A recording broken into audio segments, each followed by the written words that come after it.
తేజేశ్వర్ను నమ్మించి సుపారీ గ్యాంగ్ హత్య చేసింది అన్నారు గద్వాల ఎస్పీ శ్రీనివాసరావు. పొలం చూడాలని బయటకు తీసుకెళ్లారని చెప్పారు. ఎర్రవల్లి గద్వాల మధ్యలో హత్య చేశారని వెల్లడించారు. కేసు విచారణ సమయంలో సంచలన విషయాలు బయటపడ్డాయి అంటున్న గద్వాల ఎస్పీ శ్రీనివాసరావుతో మా ప్రతినిధి అహ్మద్ ఫేస్ టు ఫేస్ ఇప్పుడు చూద్దాం.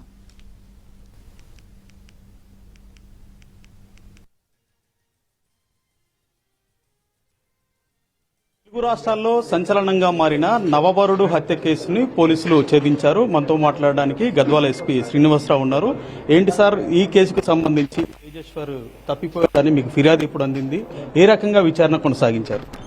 మాకు 18th రోజు వాళ్ళ బ్రదరు కంప్లైంట్ చేయడం జరిగింది. సో మనము నియర్ బై పోలీస్ స్టేషన్లో ఏదైతే పోలీస్ ప్రొసీజర్ ఉంటుందో మిస్సింగ్ పర్సన్కి సంబంధించి ఆ ప్రొసీజర్ను ఫాలో అవటం జరిగింది. 22nd మనకి సండే రోజు డెడ్ బాడీ కర్నూలు ఏరియాలో ఒక డెడ్ బాడీ దొరికింది. సిమిలారిటీస్ ఉండటంతో క్రాస్ చెక్ చేసుకున్నాము. ఆఫ్టర్ దట్ సెక్షన్ ఆల్టర్ చేసి వెంటనే స్పెషల్ టీమ్స్ ఫామ్ చేసి ఇన్వెస్టిగేషన్ స్టార్ట్ చేయడం జరిగింది. ఇన్వెస్టిగేషన్లో మనకి చాలా సంచలనమైన విషయాలు బయటపడినవి.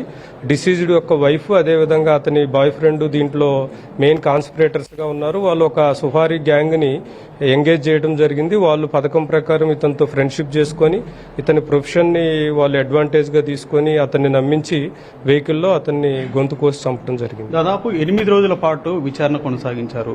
విచారణలో టెక్నికల్ ఎవిడెన్స్ దొరకకుండా స్మార్ట్ గా వ్యవహరించాడు. ఎలా చూడాలి దీన్ని? అంటే అతను తిరుమలరావు తెలివి అనుకోవచ్చా?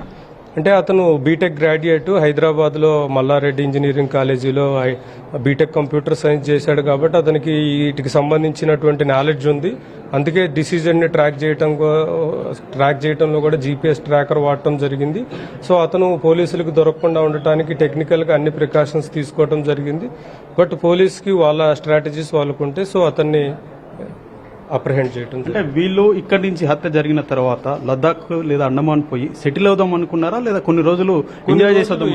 ఇష్యూ ఇక్కడ ఉండేటటువంటి ఎన్విరాన్మెంట్ లేదా సర్కమ్స్టాన్సెస్ సిచ్యువేషన్ ఎలా ఉంది, టైం బీయింగ్ అక్కడికి వెళ్ళి దాని తర్వాత వెరిఫై చేసుకుని ఒక నిర్ణయానికి వద్దాం. ఈ సుపారీ బ్యాచ్ కి సంబంధించి గతంలో నేర చరిత్ర ఉందా? వీళ్ళు అసలు ఏ రకమైనటువంటి మర్డర్లు చేస్తుంటారు? లేదు, వీళ్ళకి ఎవరికి నేర చరిత్ర లేదు.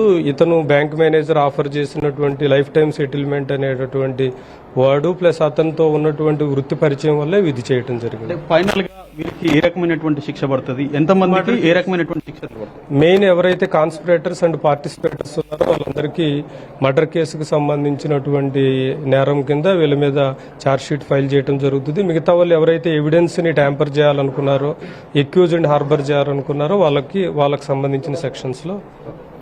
సో మొత్తం మీద నవవరుడు తేజేశ్వర్ హత్య కేసులో 8 మందిని పోలీసులు అరెస్టు చేశారు. వారి వద్ద నుంచి పలు కీలక ఆధారాలు సేకరించారు. వీరందరికీ కూడా ఖచ్చితంగా కఠినమైనటువంటి శిక్షలు పడే విధంగా ముందుకు పోతాము, అందుకు తగ్గటువంటి ప్రొసీజర్ ఫాలో చేస్తామని చెప్పేసి జిల్లా ఎస్పీ పేర్కొంటున్నారు.